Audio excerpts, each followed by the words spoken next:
What's up, y'all? I'm Teej, and I'm not so collected. I'm more of the crazy and unfiltered one. And this is another episode of A Crazy Little Thing Called The podcast that dives headfirst into the craziness of millennial life. Welcome to the shit show, guys. Welcome, everyone, to another episode of A Crazy Little Thing Called, this lovely podcast where we dive headfirst into the beautiful, complicated, and yes, sometimes crazy world that is millennial life. I am Teej, and I am feeling free. Freer Than I've ever been. I know that's a song, but I can't think of what song that is. Interesting. Oh, Black. It's by Black. Okay, anyway. And who are you, No Miss idea. Ma'am? I'm Natalie, and I am here with my lovely mother. Everybody, round of applause. Hello, moms. Yay. Good morning. She's not posted for her own reasons. She prefers to be heard and not seen. You know? Yeah. We need to. Poetry snaps. No, but I have her here today because it is my episode, and I am We're going British today. I'm diving. I was about to say digging, but I put it together. Coffee. I'm diving in our family bag, but before we get to that, just a quick update on where we've both been at as of late. TJ, I know. Because in our last episode, it was the what was it? Oh, the boat party, and how you had some anxiety on that. So what did you think? Oh no, that was fun. Am I burnt? Okay. Absolutely. I mean, I'm burnt. Same. Still, I was looking this morning when I was brushing my teeth. My tan lines are still there, and I was like, it's lessened a little bit. I'm peeling, but yeah, it's there. But no, I had fun. Oh my gosh. I didn't even think of that. So yesterday when I took a shower, it was dry skin like right here. And I was like, dang, I need to start moisturizing. I didn't even think that maybe I was from the damn sun. Really? Yeah, your whole head. Okay. Thank you for making me realize that I'm not just not taking care of my skin. Okay. And I'm pretty sure I put sunscreen up there too. So I don't know. That's interesting. Yeah. No, it was a good time. It definitely was creeping up just because as we were getting closer, and then you're like, oh, well, Ariel's not going to be able to make it. And I was like, I'm literally going to be by myself. That was so sad. But it was fun. It was lots of fun. Everybody was really nice. And once that liquor started flowing, everybody was really, really nice. Flowing down the river. Next time, because you're going to have the next time, I'm definitely getting on the water. Oh, yeah, you should totally do that. Yeah. Me, myself, probably not, but you definitely should. You should take adult swimming lessons. We talked about it. On my There's list. a lot of people that for this year. Take it together, you know? It's going to happen. It's on my list of things to do for 31. It's like, I want to learn to swim this year. I'm going to wait till later in summer. When summer's over, in that weird, it's still hot in fall area. That way nobody else is really trying to do the lessons. I'm going to wait till the end. Gotcha. That's my plan, at least. But and the only other thing, how reunion. I don't know if you actually talked about that on the last episode, but you definitely went to that. Yes, I did. That was what I thought it was gonna be. Okay. But it was nice. It was very nice. I went with my group of friends, so I think if I would have went alone, then probably wouldn't have had the same experience. And I did notice that your +1 wasn't there. What changed your mind on that one? Well, I didn't bring him because Kiera's boyfriend wasn't going to be able to make it. And then... okay. So people weren't. And then so we were all just going to not bring. But then Weston was like, Johnny still wanted to come. And then Caleb. Okay. And so. Oh, he did? Okay. Well, Caleb went to Westbrook, so that makes sense. Right. And so, but no, it was good. It was good overall. Had a nice little time. Definitely worn out because I Same. don't rooster like I used to. And I Same. enjoy sitting in and doing nothing. And my mom calls me a grandma. But not everybody has your same energy. I It's funny because I've been trying. I literally called myself a grandpa last night, but I've been trying, to go out more and do all that fun stuff, and I have been. And then it Mm-hmm. hit me because we did for Cassie's birthday, which was Thursday, the 25th. We did the happy hour at Raw Sushi, Mm-hmm. and I got home literally 7:30, maybe 8 o'clock, and was tired. And I realized I think I've just drained my social battery because I've been trying to do too much. And then last night we had the movie premiere, and I don't know if it was just because I took a nap before when I got off from work, but I was so tired. The movie was over at like 10:15, and that's early Yeah. to me because I'm usually supposed to. But I was so tired, and I think it was because big group settings like that because she had 60 people. I was like, so I took an anxiety pill. I took because they gave me not the Zoloft anymore, but like for as needed, and so I Mm-hmm. took that. That was my first time ever taking that during the day, which I took it. She said I take it 30 minutes before, but I was fine during the movie. But the minute that movie, I got so tired, and I was like, y'all, I got to. And then I hadn't eaten since lunch, so I literally stopped at a Whataburger. I only ate half of the Whataburger, and then literally got in my bed and was knocked out. I was like, okay. So I'm assuming it was from that because why was I that tired, even with taking a nap? But regardless, Grandpa also here. What So I'm movie going was into a it? little hibernation mode. Deadpool and Wolverine. Was it good? And it was good. I enjoy a lot of good cameos. It's always Deadpool's are always funny. They're more funny than like Yeah. the serious action movies. So no, it was good. Yeah, had a good Fun time. Had a good time. time. And apparently, we were trying to figure out if people because no one had eaten really because everybody was trying to fit in their little black tie, whatever. And so after the thing, everybody was like, I'm hungry. I'm hungry. And I'm like, I'm hungry too. But then nobody was saying like, are we going to eat? So I was like, deuces. And then I posted when I was in the drive-through at Whataburger, like Grandpa, because it was only 10:30, and I was like dying. And then one of the girls that went, Jerusalem, keep forgetting you met them now. Jerusalem messaged me on Instagram this morning at 7:30 and said, "We're just now headed home." Oh my God! Just I now said, headed "See, and this home. is why." Because they go Leo, they always go back to his house and they'll just stay by the pool and just talk for hours. And I'm like, I back mean, then when that we were sounds younger, we would do stuff fun. like that. Yeah, Yeah. but I'm also like 7:30 in the morning. Nah, I can't even. I can't rooster like I That's used to. my cutoff. Like th- Mm-mm. 2, Three. 3 Mm-hmm. latest. Yeah. That's where you But got me. 3 o'clock is after that. It's like I need some kind of sleep. And because it's seven my sleep gets 30. thrown off if I haven't slept and the sun is coming up. Because then I'm And you not still going to gonna wake up sleep. at 6. Exactly. Yeah. So Yes, you are. Oh, life. yeah. Grandma. There we go. This is why we work. There we go. There Mm-hmm. we go. Nice and fair. Mm-hmm. Mm-hmm. Yeah, Anywho's, yeah. Pineapple. um, anything else life update wise? Pineapple. Anything else update wise that you wanted to share? Anything coming No, up? that's kind of no. It's we're officially in that kind of like middle dead season until your birthday come up where nobody has a birthday. So I'm kind of lucky that I get to Well, relax for a little so bit. for me, well, yeah, for friends wise, but for me, this August, I was, Oh talking. I was yeah, like, every Thursday in August, there's you did say somebody's that birthday. I mean, literally because your every Thursday. dad. I Well, know so your it's first, dad. You're plus one, and who? it's Zini's, my cousin's first, Ah, okay. and then it's Mm-hmm. Sharifi's, and then Mm, plus one, and then my dad, and your then I want dad. to think it's. I think my plus one was telling me that it's his birthday, his brother's birthday, the last one.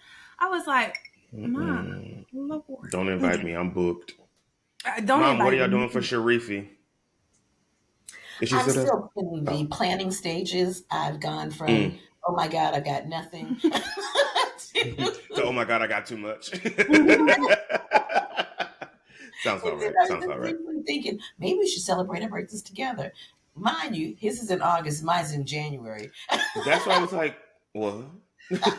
You gonna celebrate your half birthday with his birthday? want to take a trip. Yeah. So yeah, That is something I was saying. I need to take a solo trip. I want to. Every time I take vacation, I'm I always like, do. I'm gonna go on a trip and I'm gonna go alone, and then I never do it. And so I'm yeah. like, you know what? Maybe September, maybe like early September, early to mid September. Because what are you doing for your birthday? I forgot. I know you're going to the game, and then obviously carnival. That's not But for my birthday, but I'm going to, and the game's in November. But oh, I I don't know why I thought the game was in September, but it will. I know it uh-uh, wasn't for your birthday. Okay, a getaway cabin. I just want to get okay, away. good. So by Yeah, yourself, so I don't have to like plan too much. Okay, good. So yeah, yeah, maybe I no. will. I don't know. We'll see what I decide to do. But with the way flights are going, we'll see how that play out. You mean not Before I going? get stuck, yeah, literally that too. That's the truth. Yes. Well, But I think anyway, this yeah. would be a good segue to dive on in. Do we need a break before, or are we good I'm to just good. I jump haven't drank in? anything because I don't have any coffee creamer, which I'm literally going get some after this. Because Yeah, I don't have any, but I've been stealing my mama's, and she said steal it because she got one of those huge 64-ounce ones. So I was like, okay. okay, yeah, I will say that But too. yes, let's dive on in. So again, as I said earlier, this is my episode for the week, and I am diving into our family bag, and I have my lovely mother here with me to help indulge in these lovely Talk questions that about bridging the gap. There you go. and so I guess I don't know topic wise what I would call this, but something along the lines of generational stuff. That's what we're going to call Okay. it. Okay. So I'm writing that down. we're going to touch on just like different views of similar situations amongst different generations. So, Okay. Oh, this is gonna be interesting.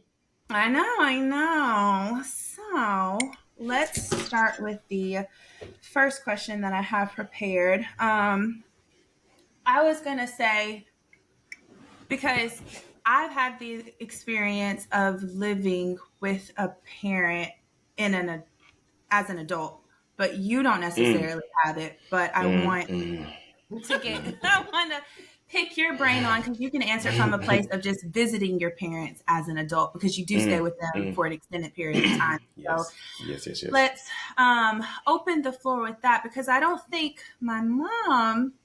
Do you have any experience with living like with a parent as an adult? Well, briefly. Okay, so you can answer to that too. So yeah, let's start with that question. So just kind of not to get too much into the weeds because I have tangent questions from that, but just kind of like challenges, not so much challenges that you've kind of faced with visiting or just like living with a parent as an adult. And so who shall go first? So I mean, I have typically when I do go home, I always stay with my my dad, just because more space. And I will say, like there's not much difference from when I was a kid because they've always been very open, as you know. So like conversations haven't really changed. They never like babied me in a sense when I was a kid. So it's always been kind of the same thing. I guess it's different. Maybe there's more. Not okay. I will say now that I'm making decent money and they know I'm not asking them for money all the time. There's more of a respect thing there. Whereas before it was kind of like just you here taking up our electricity. When I was like occasionally we go out to eat. I'm a pay too. Like stuff like that. So I think that's kind of changed the tides and how like when I am there, it's more like oh, you're just here to see your family. Like, what you want? I think that's been the only big difference that I've noticed when I'm going home and staying. Because I've always had my own room, all that stuff like that. Even because they built that house when I went to college, so I never got to really live in it. But I've always had a room there, so it's like I've always had my little space. Nothing's really there. So for me, like living, like I said, I haven't got to live with them, but staying with them, it's been pretty much the same. Less chores, obviously, because yeah. But yeah, that's And kind of we my don't only really thing that have I you haven't seen. take on like when you do come and stay with them, you're kind of coming to stay with them for either like friends or family. So it's not like you're going out and doing stuff like you would on like a day-to-day basis too. Which I did play around with the idea, and I think we talked about it. I don't know if about on here. Like when my lease is up here in November, I was like, could I move home, just for a couple months and save money? And it wouldn't be because I didn't want to live with them. It's because I wouldn't want to make that hour-and-a-half drive. But if I get this promotion, I can work from home more. I'm like, but then I'm also like, I just enjoy my freedom too much. So I'm like, and plus my parents are pretty gross. So. Less freedom though, because you were just saying that like you feel like there's not really much of a change. No, I mean I just can't walk around my house naked. Like I wouldn't do that. Yeah, that kind of freedom. Not the kind of freedom of like coming and going, because that part wouldn't make. But I want to put my records on and just lay on the couch. Yeah. Like drink my wine. You can't really. I don't want to. Now they wouldn't stop doing that. Don't get me wrong, but I wouldn't feel comfortable. So yeah, Woo! It's very openness. So I'll pass it. I'll let you answer, and then Natalie, you can close us out. You're not important right now. It's all about Mom. Well, you brought us some very good points. Thanks. I live with my ex-husband's parents and my father. I love my mother, but I had vowed never to live with her as an adult. I knew that would not work. Living with her as a child was traumatic. But however, because I graduated from Magny State, and so when we got engaged, it was my senior year of college, and so we moved to Los Angeles.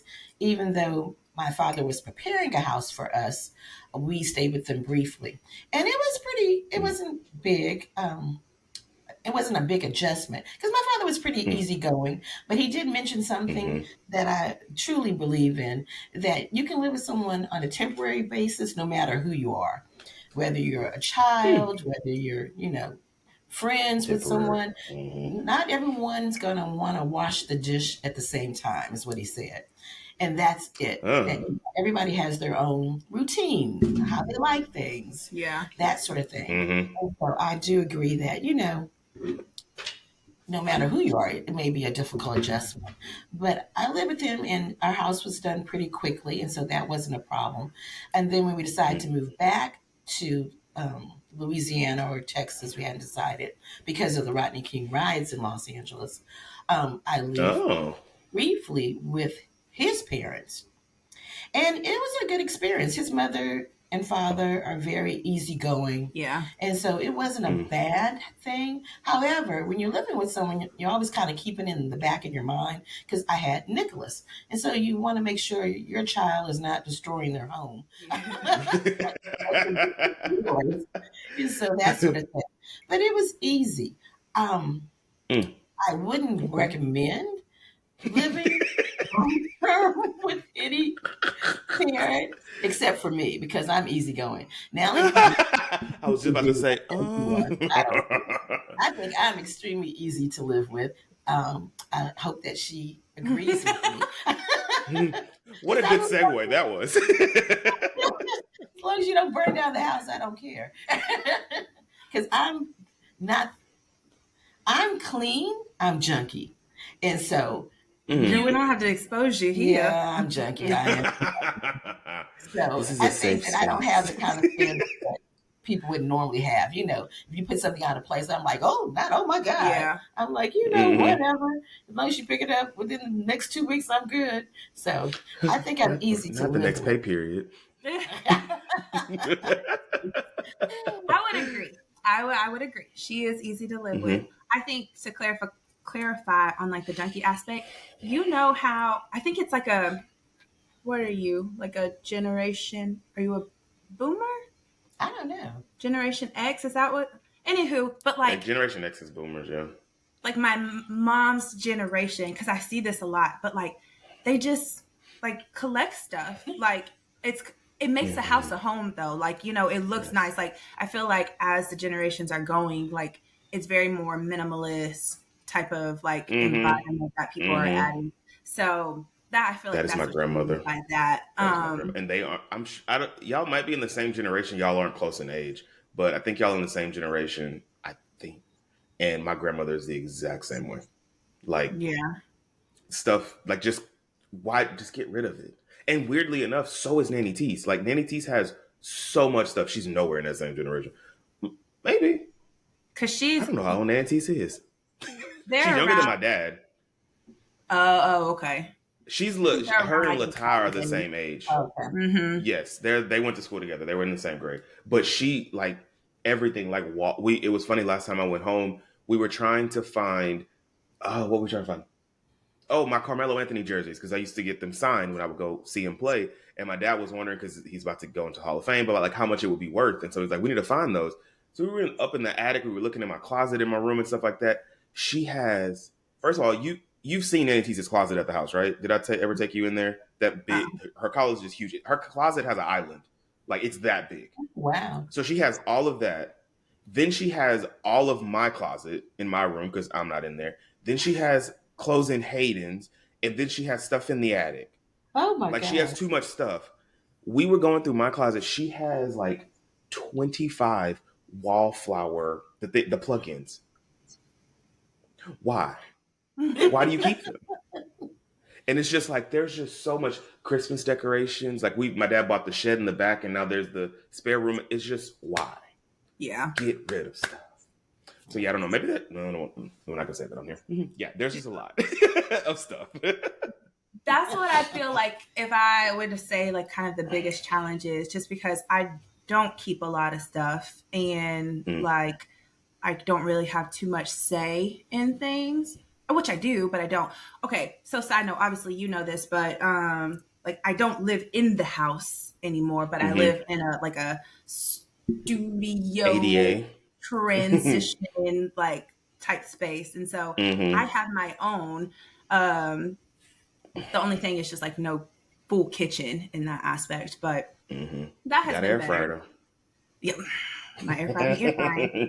But I will say, kind of, I think maybe the biggest challenge for you and I, but I think it's because of our relationship. We're so close friends wise as well as like mother-daughter wise. So I have a hard time doing my work because I'm like, oh, let's play. And my mom's like, let's play because she's like, well, why not? And so I think that's probably maybe kind of the biggest challenge. But like an overarching is just kind of like not having like my own routine just because I'm in an environment where I see access to everything else. And so, but if we're talking in terms of just being an adult living with my parent, I don't really have any challenges, and my mom could chime in if she would like. But I would like to say, as I've grown into adulthood, I am very direct when it comes to communication. And if I'm feeling a type of way, and I will say what I want to say. And, you know, that has been helpful for me, but I don't know how on the receiving end that is. But, and I also think because y'all have kind of lived with each other temporarily on and off throughout life, you know? So it's like y'all have gotten to grow. It's like, all right, you didn't got on my nerves now, get out. And then it's like, when you come back, it's like, okay, we know what not to do. So y'all have got to kind of like pinky toe in and out to find what works. So I think that's also been helpful for y'all. Tongue dips. Tongue dips only. Yep. So y'all got that. So I think that, I mean, it's good, honestly, because you've gotten to learn with still giving space. I think you need to tell the background story of that, Nat. Which I think we talked about that on one of the episodes. But at some point, but probably, Side note, my mother came to live with me. Temporarily. I would say, I don't know. It's weird because I considered myself an adult, but I really didn't consider myself an adult. I mean, I was 21, so I am an adult, but I'm like a baby adult. So a mini adult, if you will. I felt like, of course, it was my mother staying with me, but it also wasn't me paying for the place that I'm staying because I was at college. So I think it was weird. Like I still kind of had my, okay, I like things this way. I do things this way. I think, that experience definitely gave a little peek show into what it looked like. But I think what really is when I moved off of campus and like start staying in my own apartments, and my mom would come visit and stuff. I think the biggest thing that we always tussled about was like not pick up your stuff, but like she's definitely a me when it comes to bringing everything you need to a place. Oh, definitely. Like she'll bring all of her snacks or all of her, whatever she needs. Protein and I do that a lot too because I don't want to inconvenience anybody. I want to make sure water. I have stuff, there. I come to your house and I'm unpacking my protein shakes. Using the fridge. So it's not a bad habit to have. I think I am more aware of other people to the extent, but I think my mom is aware of other people. She just don't care with me.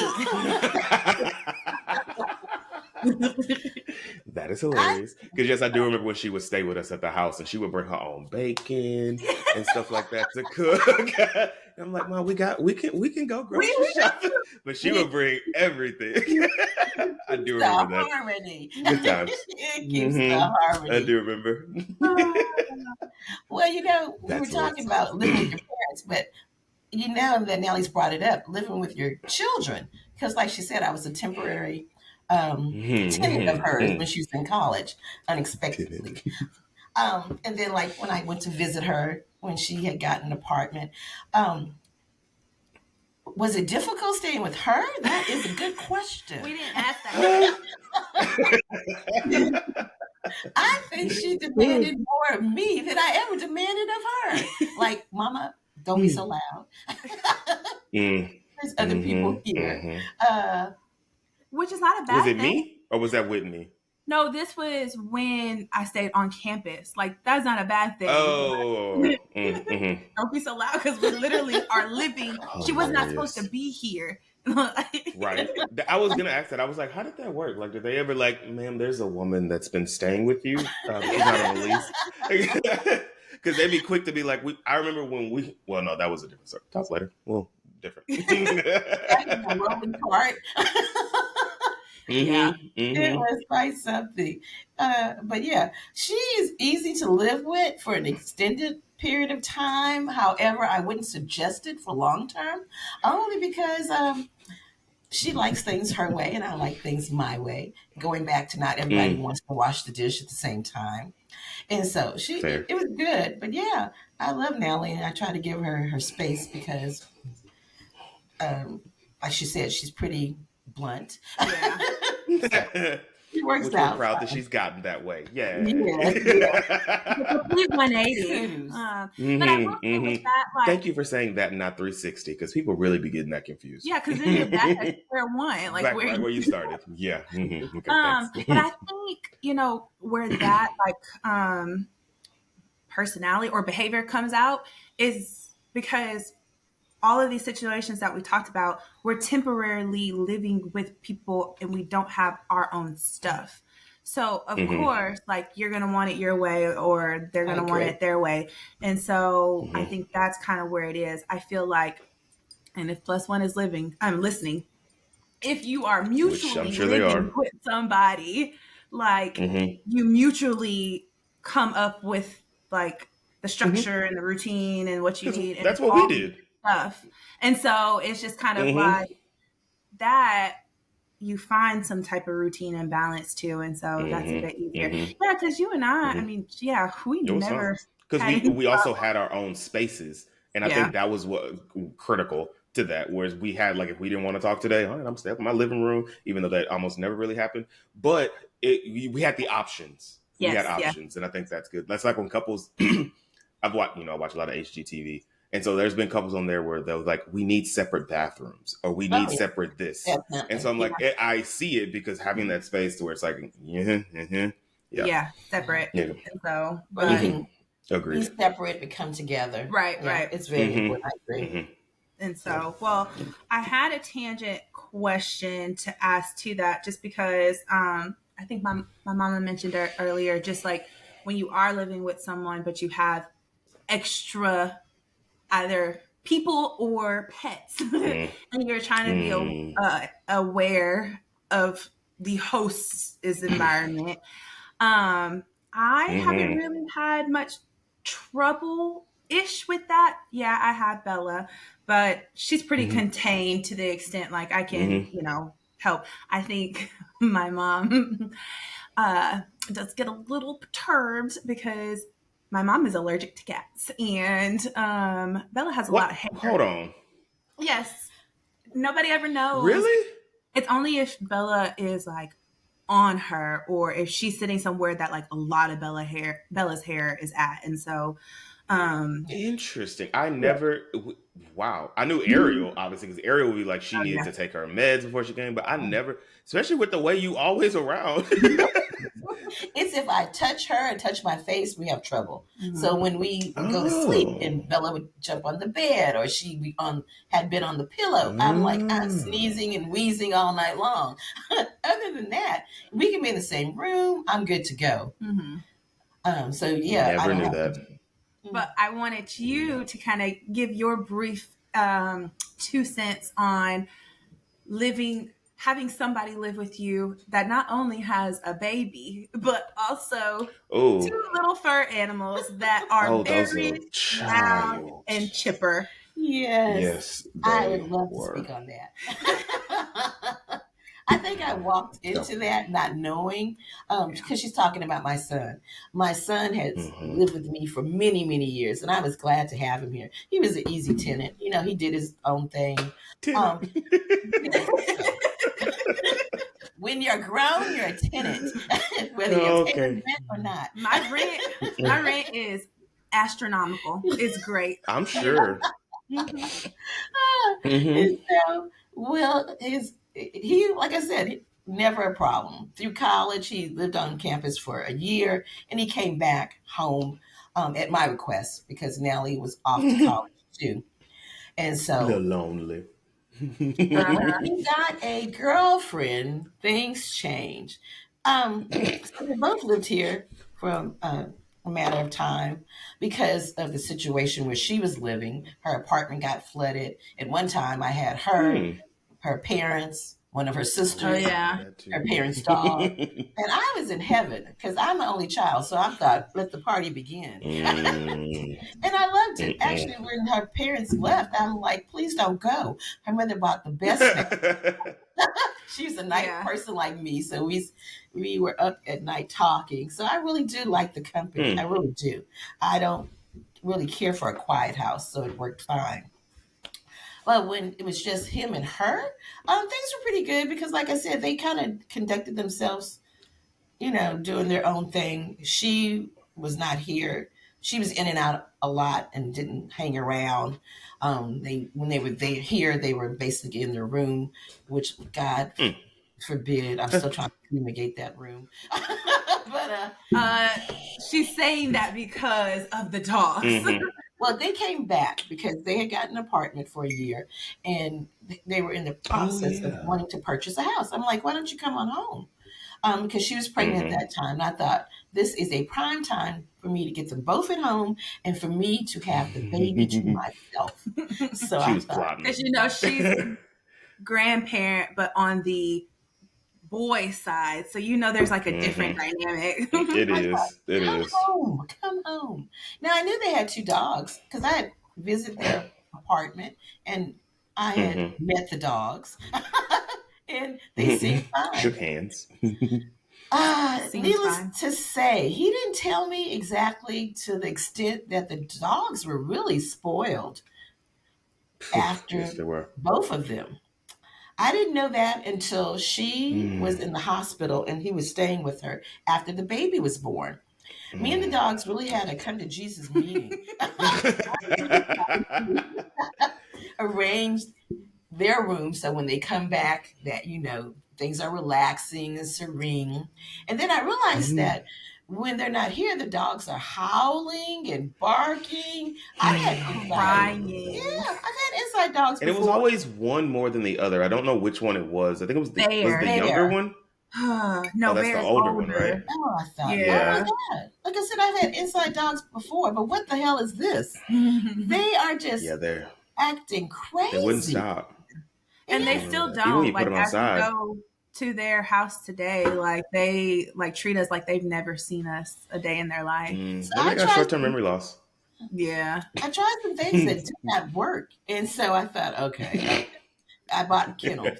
I had him buy kennels. I said, you're going to need to read up on how to train these dogs because I can't. I'm not the only one who lives in this house. Yeah. We got to go to work and we can't have them barking and howling all night. Yeah, that's not going to work. I feel your struggle. And so, in that respect, it was an adjustment to say the very least. And didn't get any better, even though I tried. I think he tried. No, it didn't get any better. When they finally had their own mind. Closing on their house because he built a house. I'm like, where are we? Okay, it's time for you to go. Yeah. You ain't gotta go, but the dogs do. Okay, put them on the property. Yeah.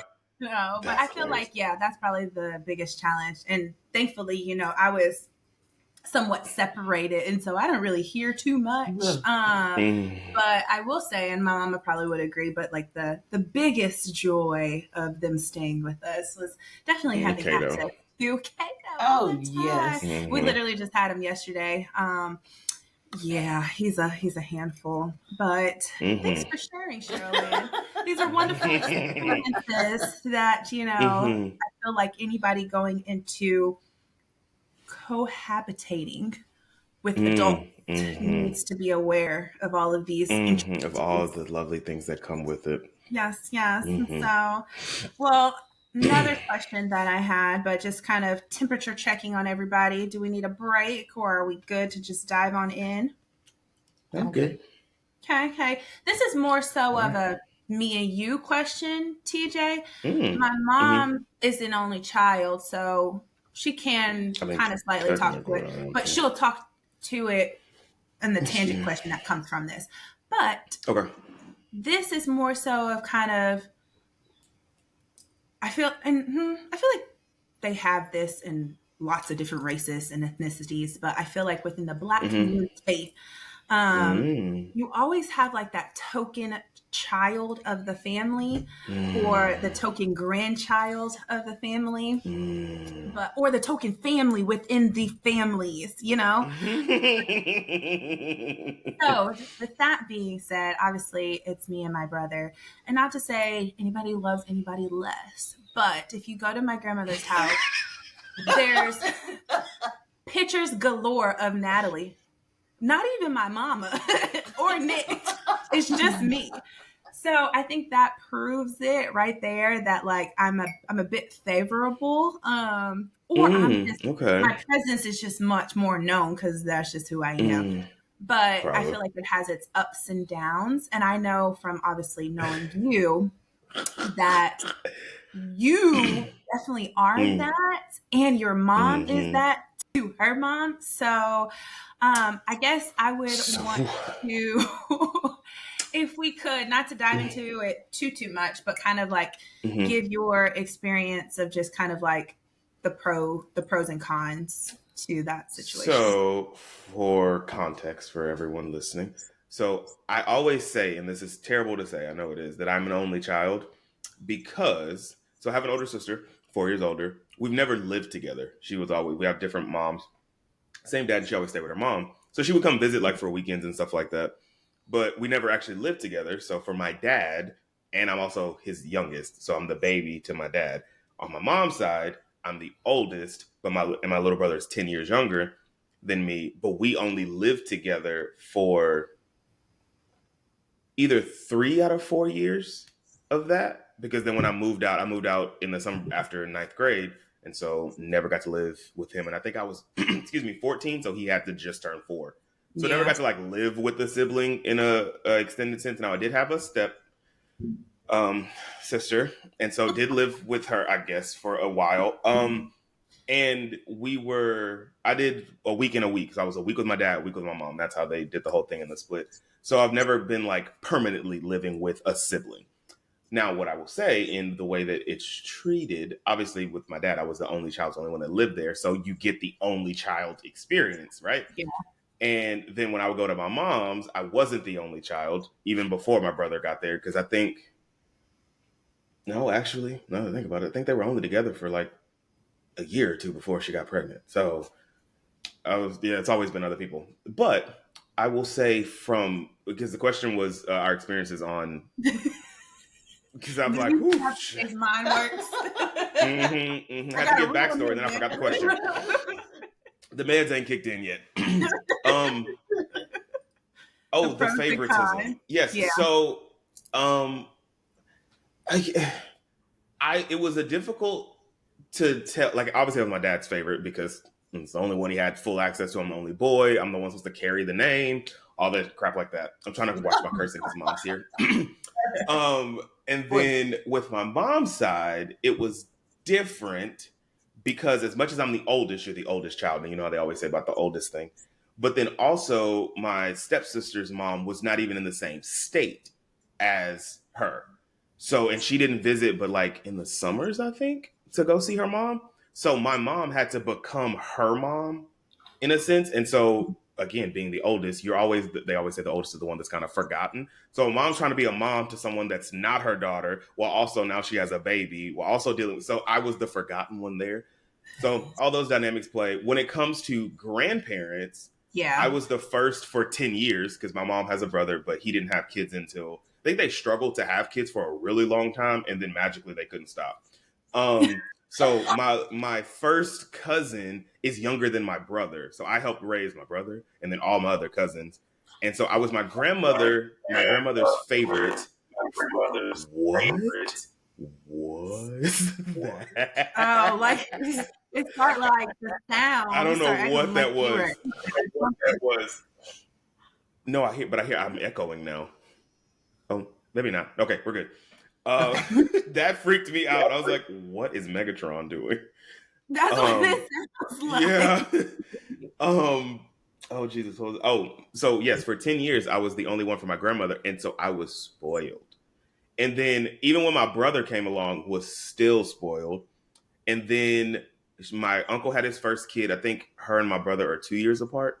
And it was the first girl of the family. So then she kind of came and I went to number 2 because my brother was always number 3. But then my uncle, my grandfather passed away. And while he was in the hospital, they found out my aunt was pregnant again. And then it ended up being a boy. And so he became the third. That child, even to this day, they have another kid that's a girl. He is the most spoiled of all the grandchildren. But my grandmother will not admit it. Like, we brought it up on Christmas. Like, oh, well, the favorite grandchild. And everybody looked at him and she was like, I love all my grandkids. And he's like, no, girl, we know what's real. So I think those hierarchies do play. And it's always been weird because my parents are divorced, which yours are too. You see the differences in the grandparents with my dad's mom. We only have 2, my sister and me. And so we're not close. Like I love them, but I don't know if she has a favorite. I would say maybe me because I don't ask for money, but I don't know if that plays into account because also she has great grandkids because my sister has 4 kids. So I'm like separate. I don't know, but the hierarchies of things are weird. And yes, that does shape how you're, I don't know. It's weird. I don't know what causes those things to happen. Like how your family views you in different, your siblings and hierarchy, which mom, that might be something you can talk to. Yeah. But and I think once I answer, she'll probably agree. Because I don't think on my end the favoritism was not really apparent like when we were young. Like I don't necessarily see that. I think it was just me and Nick. Everybody both loved me and Nick, and so I think it was more so I could see not the favoritism, but who the adults of the family lean on the most, because me and my brother show up in different ways. My brother is quick to, he used to, like my brother would rather pay for convenience or pay for give support, but not actually giving time. And me, I have a mixture of both. And so I can, do whatever. But, I think as we got into our adult years that was really apparent. And so what that looked like is an example, because as we gotten older, my brother was not really required to go on trips or like things that we used to all do together. Mm-hmm. And I'm not necessarily required, but it would be posed as, I would really like for you to come. And I knew she was going to say that. I knew she was going to say that. What did she say? You're special? His work schedule. And that's always what it was. Well, Nick has to work. Nick has to work. Well, what do you think that I do? Do I just... That is how... So it's funny because that's how my grandmother is with my mom and her son. And it's funny because my uncle is older than my mom. It's literally y'all's dynamic. I kid you not. My grandmother will baby my uncle and be like, oh, well, no, he got this and he got to work and I don't know. And my mama's like, who you think paying my bills? I'm confused. Granted, I know we have that to is work, hilarious. and I get it. Cool. But that's not an excuse. Okay. And I think, too, it's not always like obligatory things too. It was like fun things. So, you know, like, oh, come with me to the casino. Well, if you come with me, then we can stop and get a Daffy. Stop at Tropical Isle. And then we could go get some crabs. So I'm not going to say no to that. But then he goes in, we're going to stop at your grandmother's house and we're going to spend 5 hours cleaning her fridge. Yep, I know. So that's what Nick's problem always was, is that we don't mind saying yes or doing stuff, but homegirl is not as forthcoming with all of the details to the plans until we actually get there and we can't leave. So I don't, well, you won't even notice, but like to this day, if we all go somewhere, my brother is like, I'm gonna drive. And I'm like, I'm gonna drive too. But like, what time are you trying to leave? Nope, 1,000%. Because you know my mama can't be on time for nothing, so I always go separate. Can't be on time to save her life. So, but I guess give mom's input as to like, is the reasoning behind kind of that difference in need? Is that like, was I right with that? Like, because we show up in different where does ways. that come from? I guess because that's what I'm curious too, because I don't think I've ever asked my grandmother this. Actually, I could ask her this and she would lie and say, I don't treat them different because we got So where does that come? Because that does seem like I'm asking this because the parallels between Nick and Nat and my mom and uncle also are there. So where does that come from like a parental state? Like where... And my grandmother does this too, so I'm curious. Like she depends on me. But when she's mad, she'll be like, that's why she called Nick is the boy of the family. And he'll always what? Always what? Finish your statement, Virginia. No, I'm just kidding. Okay, but yeah, curious. What's behind that, Shirley? Oh, these are very complicated issues. In saying that, I think Natalie has, I think she is true in her depiction. And what has occurred. I concur. I think that as a parent, you love all your children equally. However, I think you realize over the years that one's more reliable than the other, one's more complicated than the other. And so you tend to choose the path of least resistance. Okay. Nick is a whiner. So, why I gotta be here? How long blah, blah, blah, blah. Natalie, because we are, not only mother and daughter, we like to hang out with each other. So I can say, okay, Nat, can you come with me? And we'll do, crabs or shopping or something, because we enjoy the same thing. I know that even though the first half may be punishment for the both of us, is a lovely woman, but oftentimes very difficult to work with, that we can enjoy ourselves on the other half of it and complain to each other. So we have a mutual. So basically, it sounds like what you're saying is y'all trauma bonded. That again.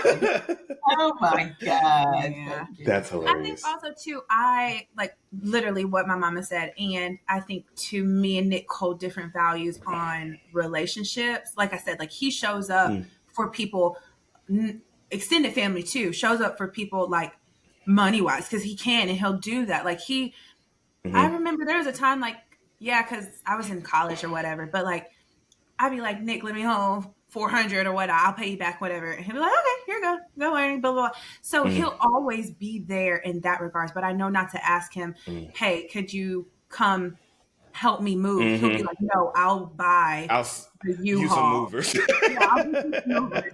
And so I don't view that in a negative way, but you just have to learn like, okay, what is to be expected or not. But I think I value, like, I like being there and making like the memories and stuff in time. And so quality time is one of my love languages, and physical touch. And maybe his is acts of service.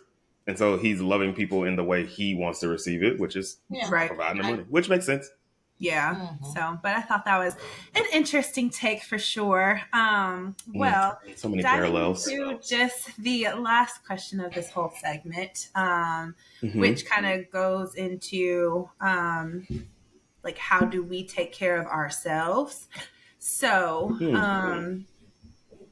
I think this is more so along the lines of, how do we take care of ourselves while being there for family?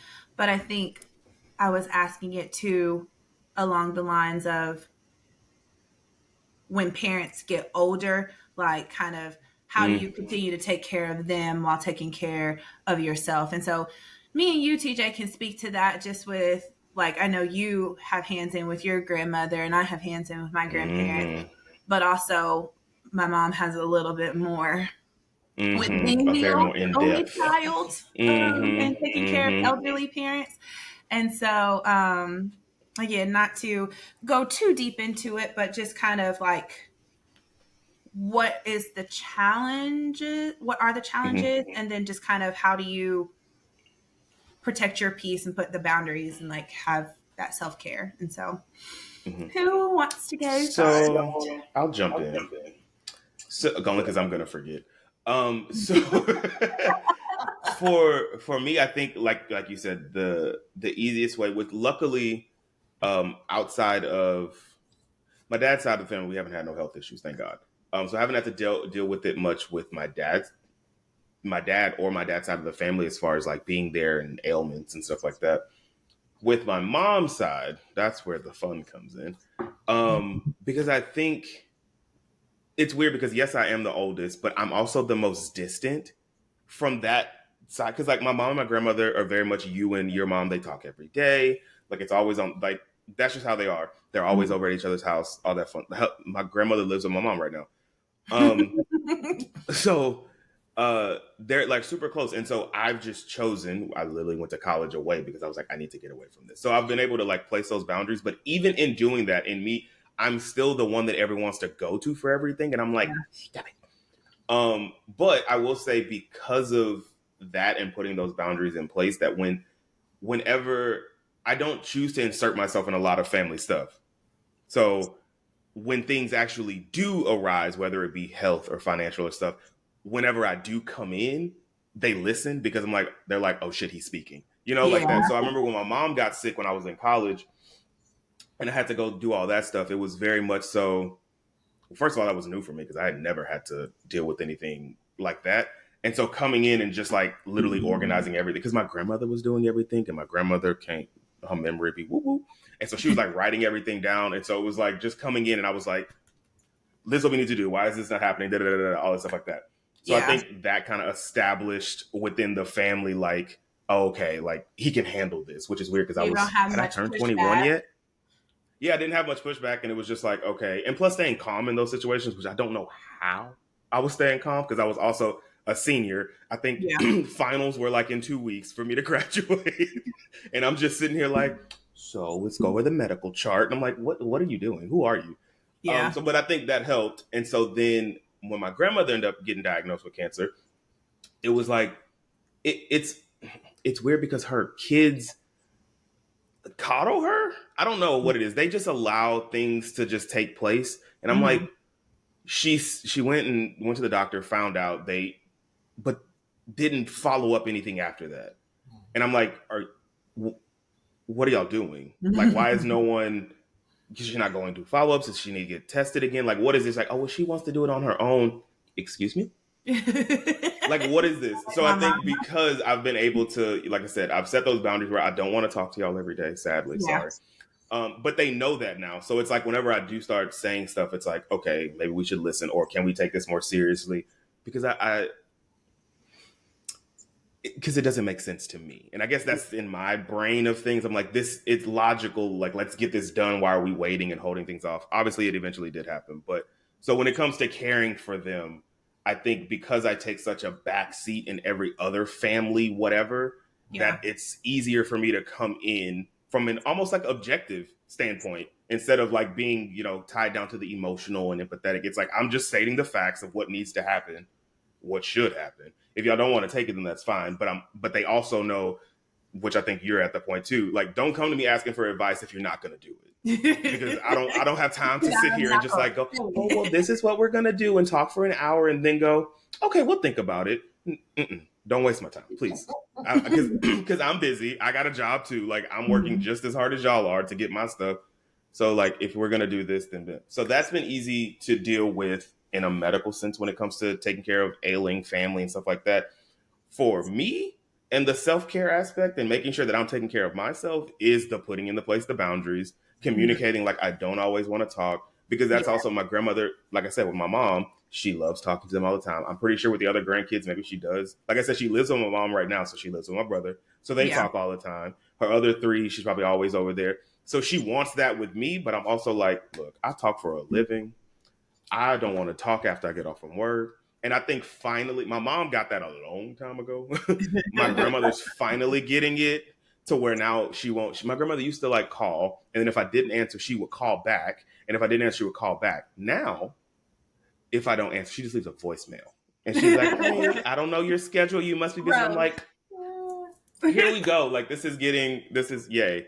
Yeah. But so that's how I've learned to kind of like deal with the family aspects of like, them wanting things as they're getting older and me also having to protect my peace because you have been around, specifically my mother and grandmother. So you knew how that goes. And I guess the same thing on my dad's side, like in the, not taking care of them old wise, but like protecting my peace is like finally, like you said, become more vocal in things and being able to just like voice my opinions on things and my disdain for things. And I guess it comes with age of not being scared of what the response is going to be, because it's like, it's not you're the parent, I'm your child. And I don't want to, that sounds bad because I'm an adult, but I'm still your child. But it's also like, we're two adults that are having a conversation and we're not always going to agree on stuff, but at least there should be a mutual respect between adults to be able to have that discourse and not get disrespectful and start putting people into you're my child, you're going to do what I say, because it's like, okay, well, I'm going to pick up my stuff and go back to my house that I pay for and deal with it on my own. Whereas before, you had to sit and go in your room and sit there and don't slam that door. They're going to say something. So I think that's been the thing that has kind of protected my peace and allowed me to care for myself, is boundaries and just speaking less, meaning more. Yeah, that's fair. I always say less is more, especially when it comes to What about you, Mother? You can speak from a standpoint of dealing with your lovely parents. Oh, well, TJ, I think I'm so glad you went first, because you explained a lot of the things that are so true. Yeah, like we could just echo off of one another. When it comes to just parents. My parents have always been very independent and very handled of their own things, their finances, their lives, that sort of thing. My mother actually was the one that started kind of early on about consulting me, which I thought was strange because Virginia Martin doesn't take anybody's advice. I'm like, okay, wow. What do you think is a good idea? So I was really taken back. But I was like, okay, whatever. I thought, okay, she just wants me to be a sounding board. So I'm listening. Then, of course, she would make her own decisions, like I knew she would. And then they had significant others in their lives. They kind of took care of, things they couldn't. Like my father had all health issues, and his wife, ex-wife, kind of took care of, his medical and making sure when something popped up, I could always, go to her and say, hey, what's going on? Dad's talking about this. And then kind of the same for my mother. who was in a relationship for over 30 years with a man. He was very kind and did a lot for her. But he didn't go against her. About, okay, she mentioned this. I don't know what she's talking about. And he would kind of explain. So I really didn't have to step in for a very long part, for many years because they had to handle their own thing. And I knew they knew what to do. Yeah. However, in the course of my life, I did get a job working with the aged and disabled. And I remember when I got this job, I thought, I got it because it worked. Wait, you're shaking the table. Worked with my, my life and the things that needed to get accomplished. But I had always worked with children and adults with disabilities. So when I got that job, I thought, what is God trying to tell me? Well, what he's trying to tell me is how to deal with your own parents, stupid. He's preparing you all along. Because I'm like, and I love that job. And I only left because I found, then I went to start working for the school district, which was more conducive to my, raising children, not having family, that sort of thing. And so I thought, okay, I got this. I know what to do when my parents get older. Yeah, no. Because it's a whole different ball game. Yeah. My father was easier to work with than my mother because his ex-wife was a nurse. And so when I suggested, I didn't know that. Yeah. Certain things, and both my parents did know that whatever came their way, that I could handle, only because, they respected my opinion. They knew that I would research things and ask questions, but I did tell them along the way, my job is not to tell you what to do. My job is to make sure that you understand what is being offered by doctors, by other medical people. I want you to be able, because sometimes you don't know the questions to ask because you're not familiar with the field.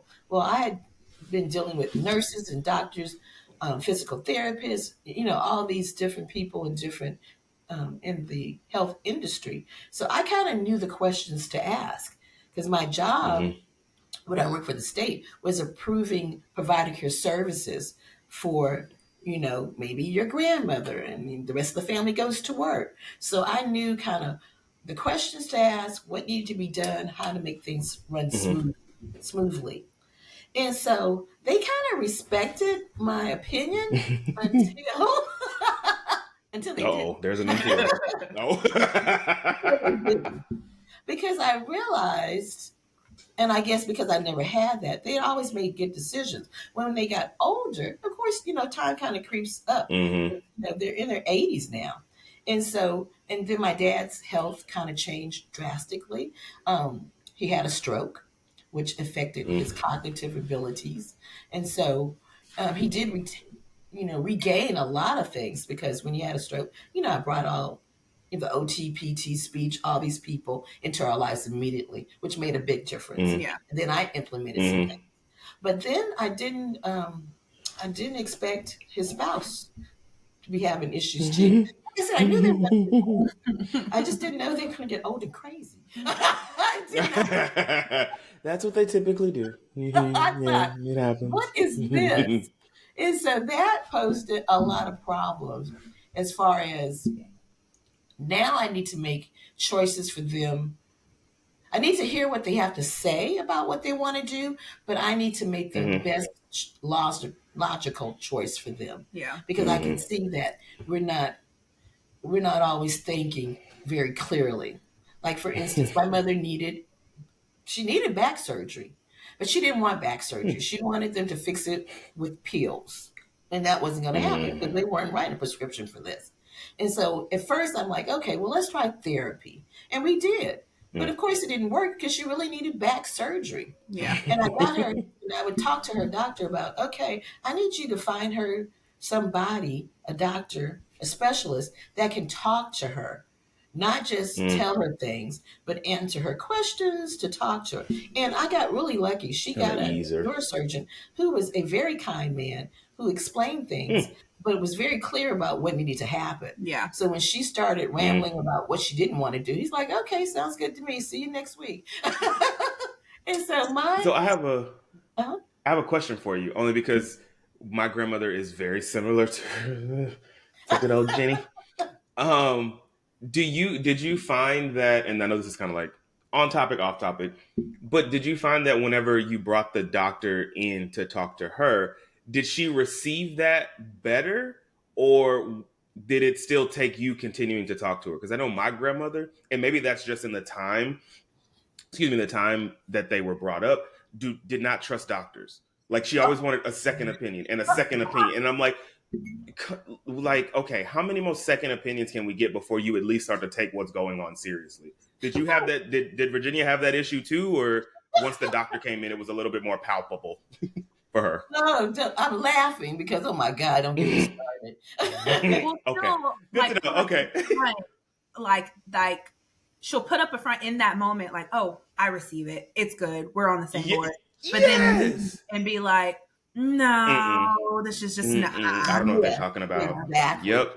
Okay. Right so good. That must be the thing in the because I think my grandmother is 75, 6, 7, somewhere around that era. But again, she's been like that almost my whole life. So I don't know if that's just being brought up in that time that, there's a distrust for doctors, which I understand because of all the stuff that has happened, racially with Black people and medical professionals, stuff like that I'm just like, but at what point do we just realize, okay, this ain't gonna just go away. I need to listen to somebody. So I'm curious to when No. I mean, I definitely agree with that. And I'm going to chime in because working with both of y'all are like asking a question and going around the field. You gotta moderate. And I'm like, these two are the same people. I said, I will never talk. And the answer to my question will never be answered. Because y'all are giving the backstory, which, again, we got to paint the picture. Exactly. I think it's super helpful. But I'm like, this is not the question that we asked. Okay, give me that.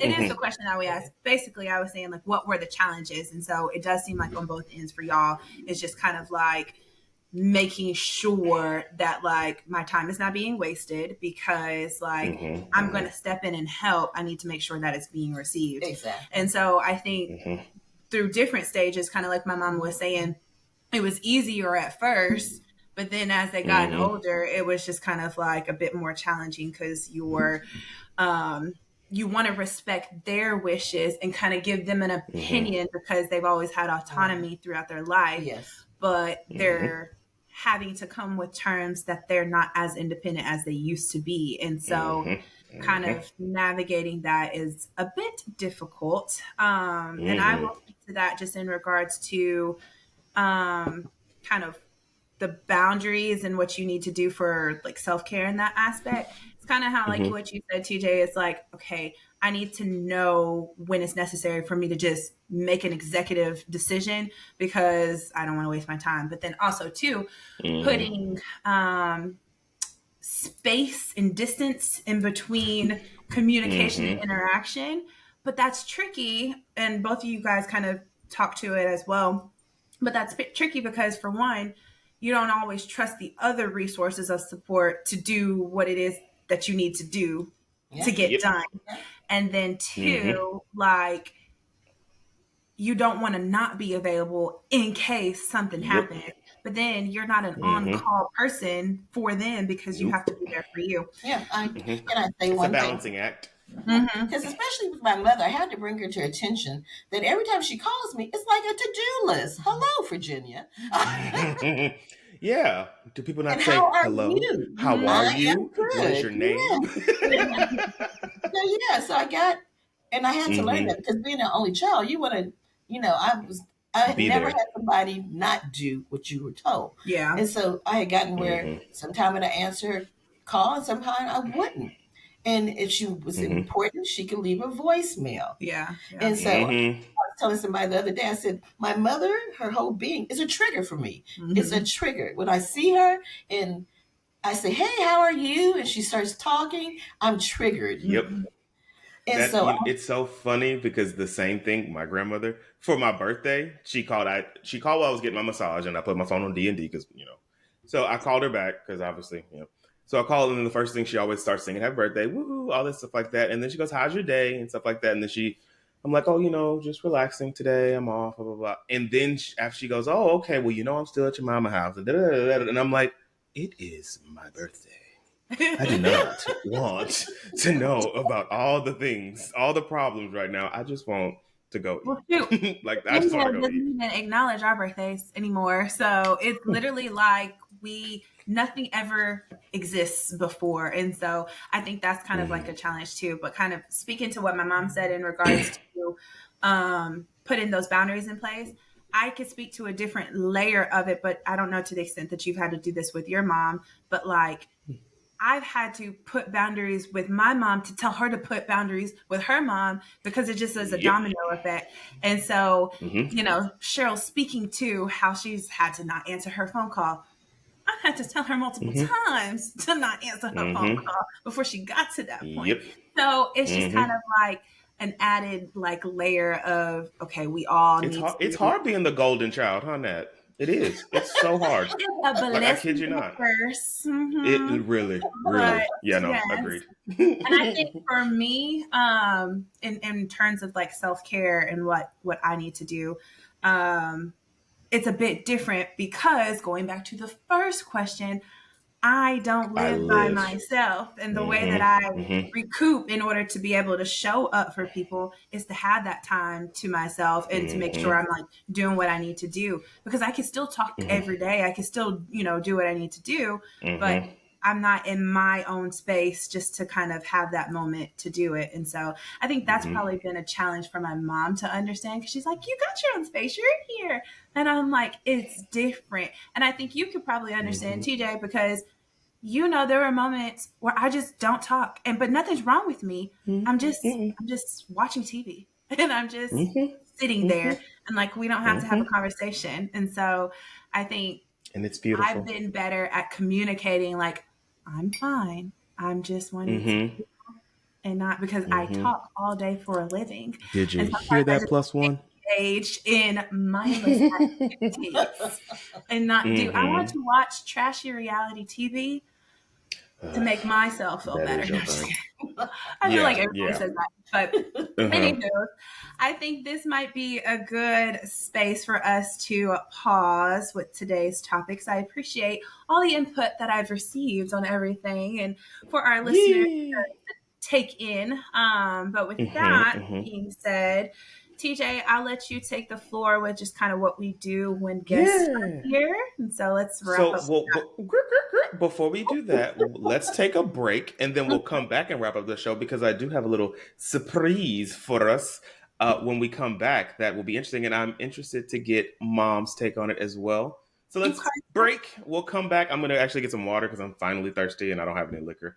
So we'll be right back. 11:48 in the morning. I was supposed to go get stuff for mimosas, but I overslept. Yeah. So we'll be right back, everybody.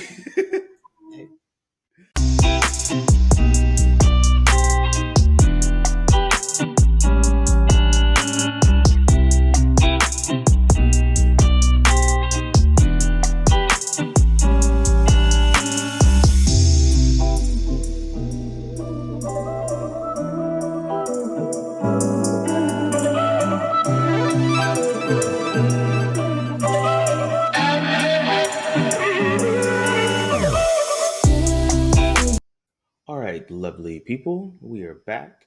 And we are back, and we still have our special guest, Mom, or Share Bear, depending on who you ask, here with us. And before we left, I said that I had a surprise, which I guess is not technically really a surprise, because I did kind of tell you about this. I didn't tell you what it was, or whatever.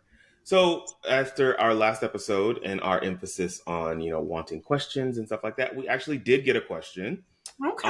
And it's funny because whenever you had called me, whenever that was, and said that your mom was going to be on the episode, then I was like, oh my God, this is perfect, because the question actually ended up being about family. And so it'll be good to get, again, different perspectives on this. So again, if you have questions, you can send them to askcrazylittlepod@gmail.com or use the link in our bio on Instagram. And it's literally the first little thing you can select. You can type everything in there. You do not have to use your name, people's names. You can be anonymous like this person did. Or if you want to make a fake name and like Latrell or something like that. That would be fun for us too.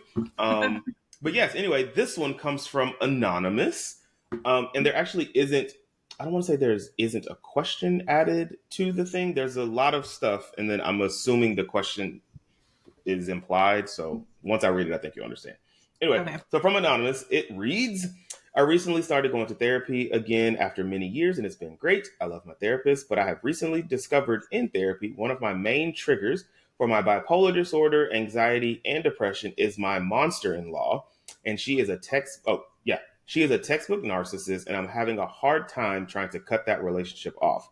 My husband already doesn't want a relationship with her, but I'm struggling because I have 3 children, and one of my children really does adore her, but is currently upset with her.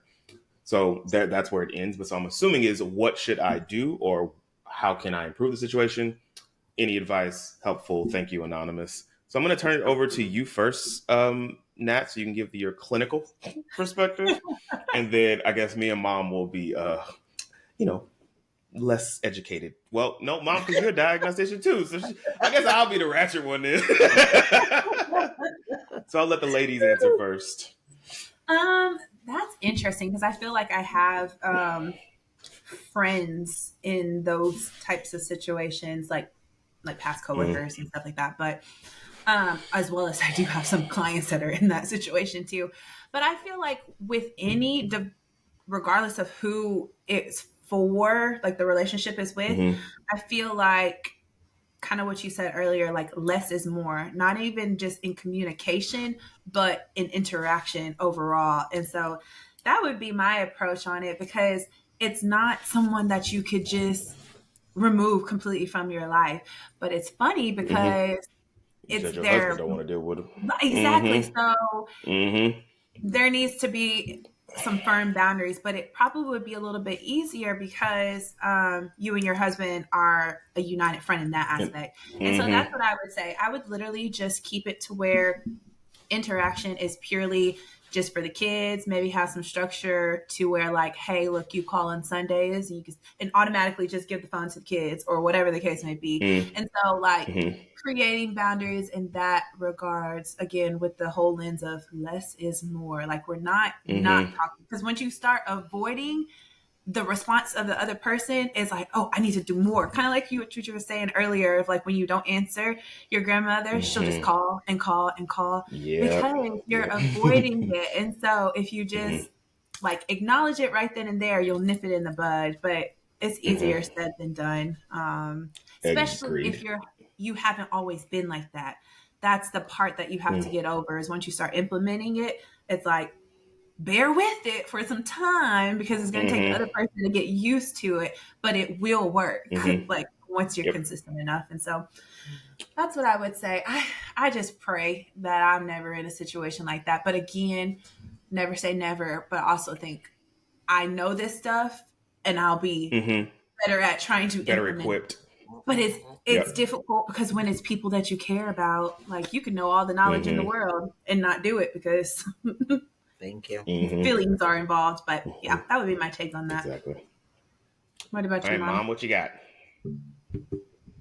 I think Natalie did a great job explaining that. And she's less is more.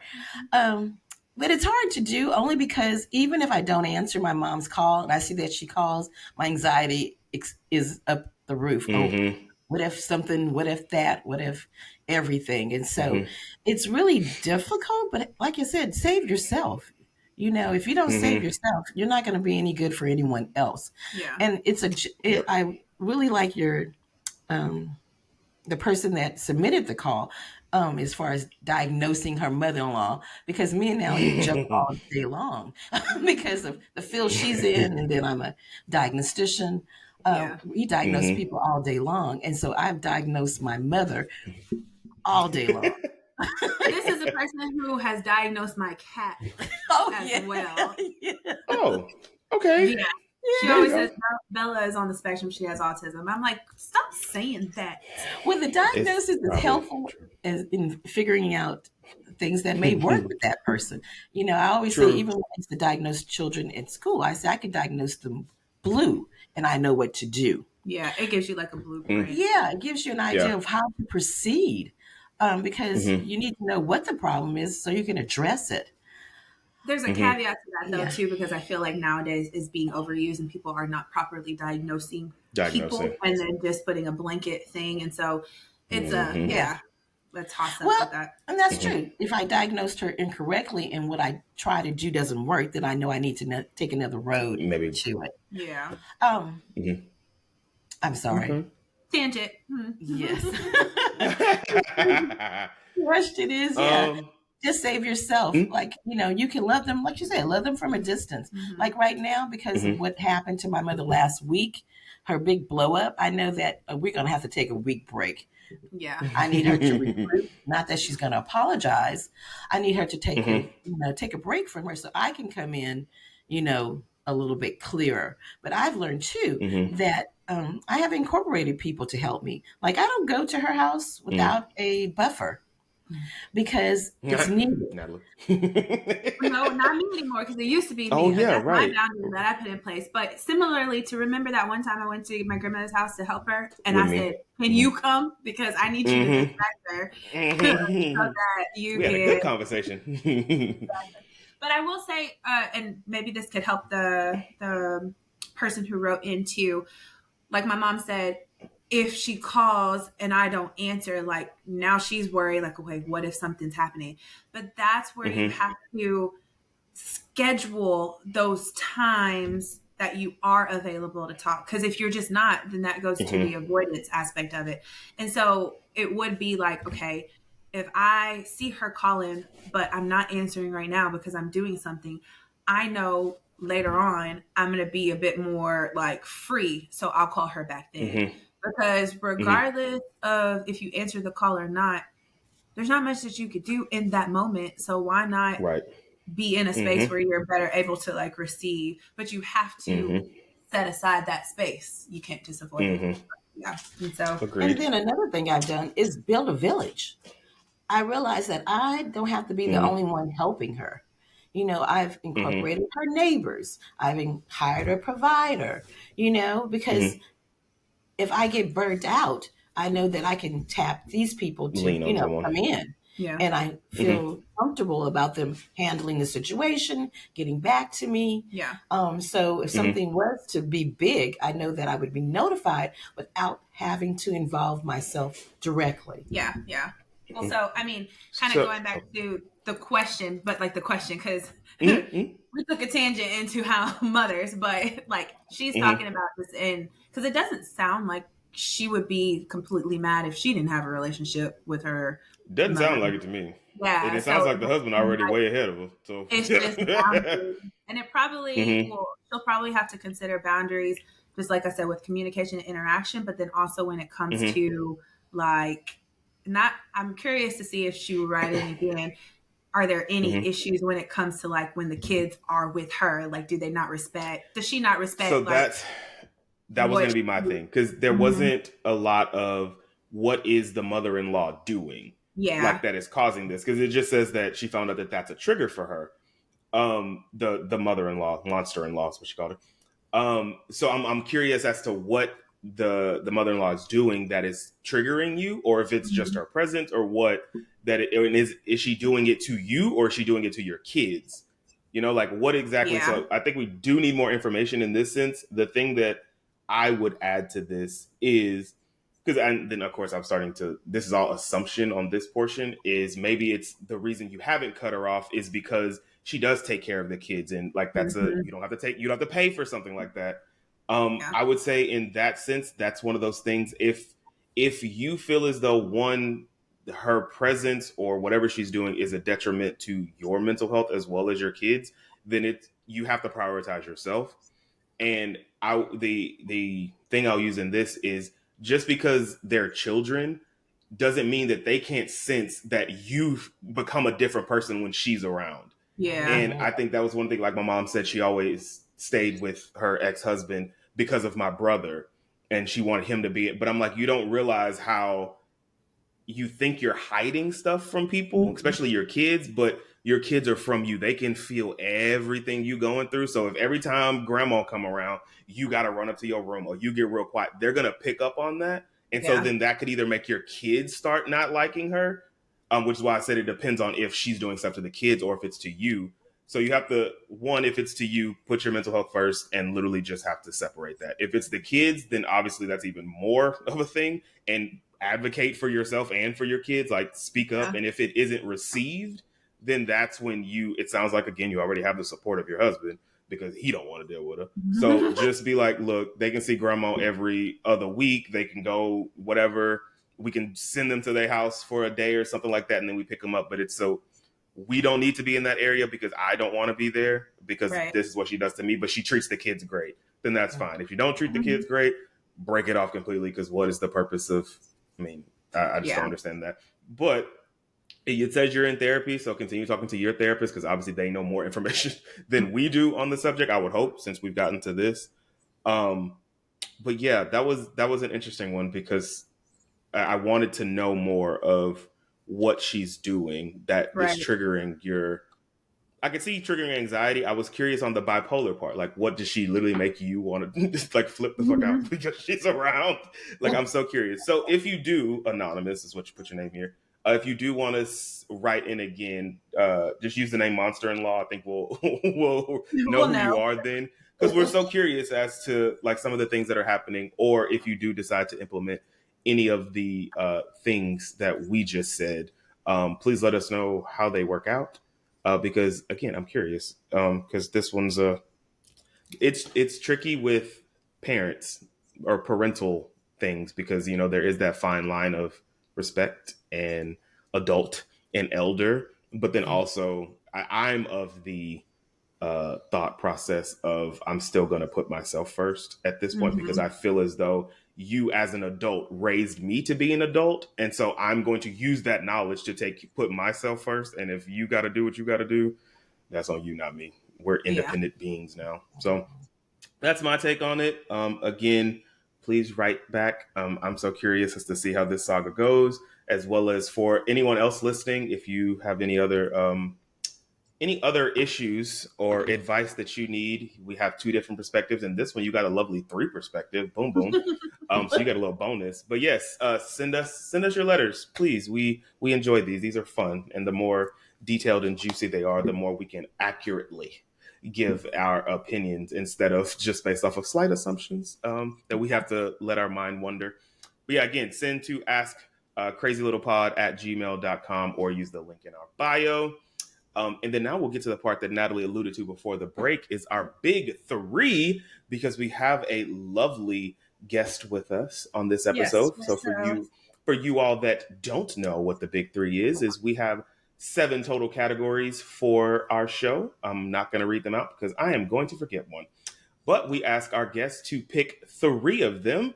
And Natalie and I have pre-written questions for each of them. And so they have to answer this the question in 3 words or 1 sentence. I'm going with 1 sentence this time because sometimes 3 words is not enough. So in 3 words or in 1 sentence, those can be a 3-word sentence or it can be 3 individual words. However, our lovely guest decides to do it. Now, we will say if your answer is interesting, we may ask you to expound, but let's try to keep it to 3 words, 1 sentence, and then we can go from there. So you like we'll ask you a question, but you have to respond in like 3 words or just 1 sentence. Okay. Of like what it would be. And so out of our categories, which one would you like to go with first? Self-care. Okay, so self-care is my question. Boo. It kind of goes hand in hand, just kind of what we were talking about, but this is just not related to family. It's related to just you in general. It's just anything. So, simple question. What would you identify as your self-care on a day-to-day basis? Oh, that's a good question. Like my routine? 3 words or less. She was about to go. 3 words or 1 sentence. Yeah. Do the things I love. Okay. I like that. That. That's fair. Because essentially, yes, you need to incorporate that we have to do on a daily basis, but not necessarily what we want to do. And so, okay, we'll take that. Next one. Next one. Family. Okay, TJ, that's a you. That's me. And actually, because I am so great, I have a 2-part question. Along the same thing though.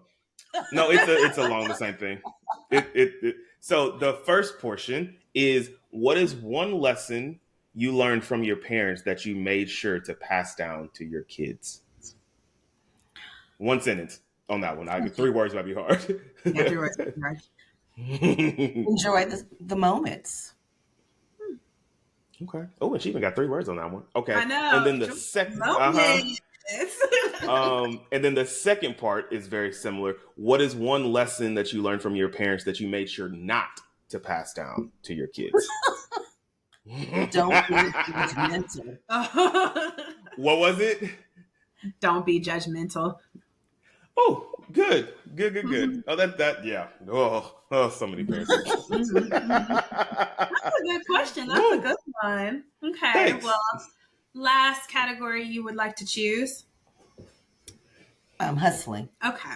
That's a me. Oh, so my question was, well, you're retired now, but like when you were in your field, what type of personality is necessary for you to do like your type of work? And so for everybody, she works within the school district. And so you could speak to just being in the school district, a teacher, as well as a diagnostician. And so 3 words or less, or 1 sentence? Being very detailed. Oh, okay. So being very detailed. Okay, she's knocking it out with the 3 words and 1 sentence. Look at her. She's doing a happy dance over here. You go, Mom. You go, Mom. Okay. Well, we appreciate you, Cheryl Ann, for joining us. Well, thank you for having me. I appreciate the opportunity. And this is normally where we say, insert your socials and whatnot. But don't insert. Mm-hmm. She ain't got nothing. Mm-hmm. She got stuff, but it's to follow me and see what's going on in my life. I'm a Natalie stalker. That is hilarious. And I also see that being a thing. One thing, I guess, I don't know if Natalie, if we want to put it to one of us, or if we want Mom, since she is the guest too on this one, we can end with a mental health moment. Mom, do you have any advice or anything that you want? This doesn't have to be 1 word, 1 sentence. But just any advice from the mental health space that you want to give our listeners before we wrap up? Just anything related to mental health. Yeah, just save yourself. Realize you have to save yourself in order to be of service to anyone else. I like that. Good. I like that. That is good. And I think that is a perfect place to end this lovely episode. Thank you, everyone, for listening. Thank you, Mom, for joining us.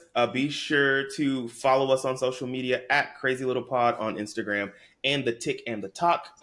Leave some comments, all that fun stuff. Again, letters, send them in at askcrazylittlepod@gmail.com. Other than that, Natalie, if you don't have anything else, we will we will talk to these lovely people in 2 weeks. And like Mom said, don't forget to take care of yourself. Bye, y'all. Bye.